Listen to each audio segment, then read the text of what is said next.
How you doing, guys? This is Bella Motor Cars. Just want to show you my finished model. Just finished it this morning, and just wanted to post it before the year end. This is the second car that I was able to do using spare parts, and had enough. I thought I was not gonna have the rear tail lights, but this morning I found them in a bag. The problem was that all the parts were red. They were the molded styrene, so the red lights uh, they they were buried in there, and so I couldn't see them. So I thought I never had them. But this morning, I guess I woke up and I was, I guess, more relaxed, and boom, they were there. So I just glued them in there and finished it.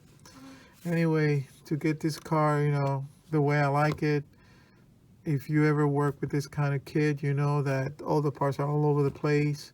You never get the right stance. You always get this kind of like the front end is higher than the back. The tires in the back are pushed in. And those little things you have to be, aware of so you can correct them. I have learned that the best way to correct this issue is I cut the spindles on the end of the differentials on the rear and the back and the front, the back, and also the front suspension, and then I just glue in the tire, manually to the position you want.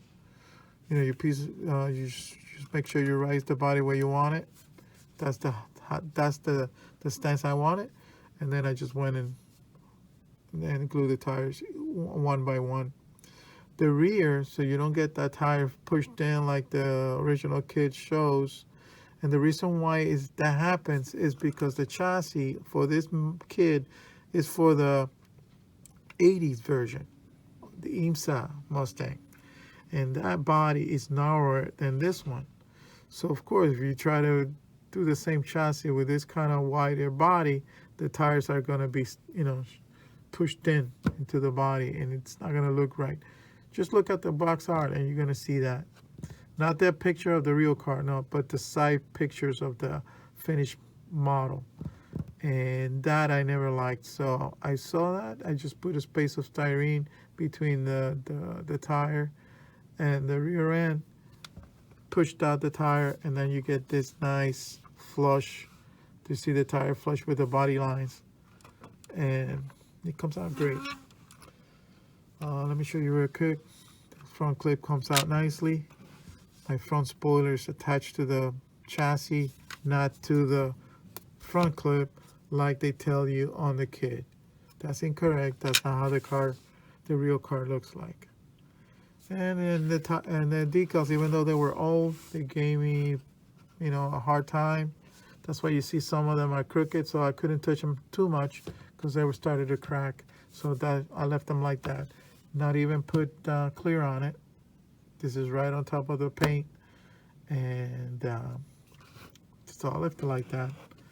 This morning I was able to find a pair of the rear brake lights, and just glued them in. So that's it, guys.